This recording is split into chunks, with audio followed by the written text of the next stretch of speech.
right, let's talk about something that is absolutely crucial for protecting your energy and building real, unbreakable self-respect. And that's setting boundaries. You know that feeling, right? Just completely drained, maybe a little overwhelmed, or like you're constantly being taken for granted.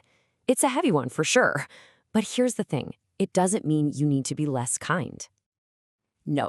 The real solution is actually building up this powerful sense of self-respect, starting from the inside. And look, this isn't about building walls and shutting people out. It's about teaching them how to treat you right when you let them in. Okay, this quote, it's pretty much the foundation for everything we're going to cover. People treat you the way you teach them to treat you. Think about that for a second. You're the teacher. You're the one setting the rules for how people engage with you.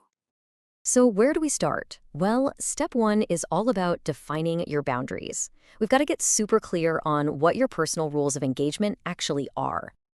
Let's be clear about what a boundary really is. It's not some big wall you build to punish people.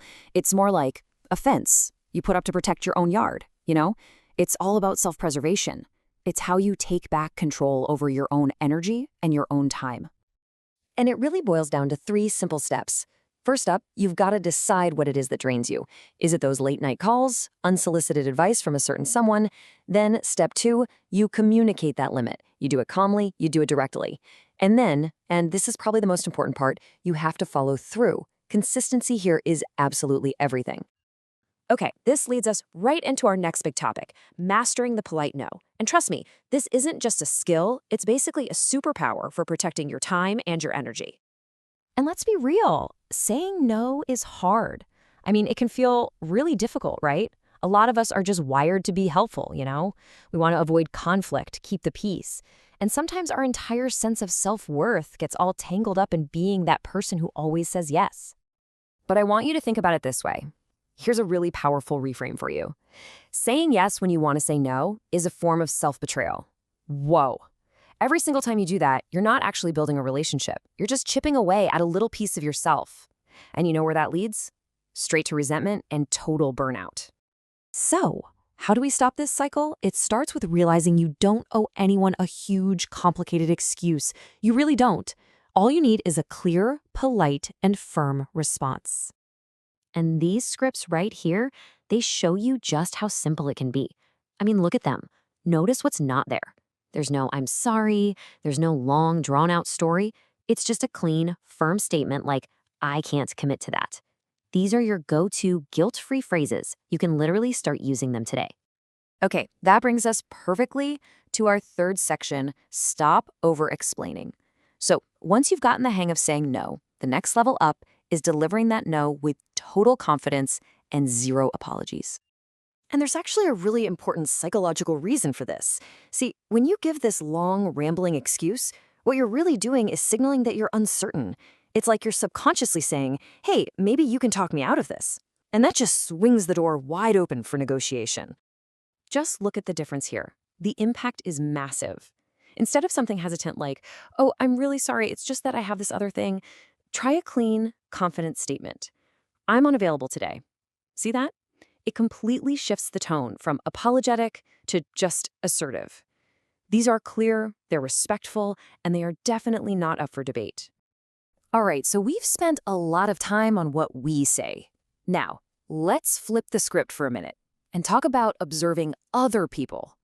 It's time to focus on what they do, not just what they say.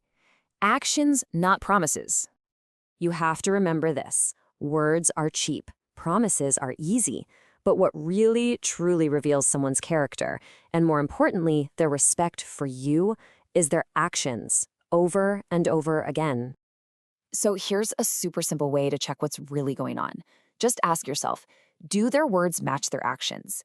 If they're always saying, I'm so sorry, it won't happen again, but then they keep doing the exact same thing, well, that's not a mistake, that's a pattern. This is how you learn to spot the difference between an empty promise and real, genuine respect. Okay, let's bring this all home with our final section, the habit of self-respect.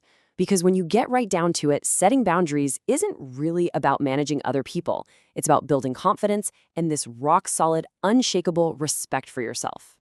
And I absolutely love this idea that confidence isn't some attitude you're just born with or a mood that just happens to strike. No way. It's a habit. It's something you build, one small, consistent action at a time. And here's how you do it. Think of this as your training plan. These are tiny, daily, micro actions that build that confidence muscle. Say no to one little unimportant thing, or gently correct someone if they misrepresent you. Even just taking a 5-minute break when you feel overwhelmed instead of just pushing through. Every single one of these is like a small vote for yourself. Because here's the magic of it. Every time you take one of these tiny actions, you're doing more than just changing your behavior in that one moment. You're actually sending a powerful message deep into your own brain. You are reinforcing a core foundational belief. And that belief, it's just 3 words. My needs matter. That's it. That is the absolute core of self-respect. It's the engine that's going to power every single healthy boundary you ever set from here on out. So as we wrap this up, I want to leave you with a question. And forget about big, grand gestures for a second. Just think, what is one small, even tiny commitment you can make to yourself today to start building that habit of self-respect? Something to think about. Thanks for tuning in.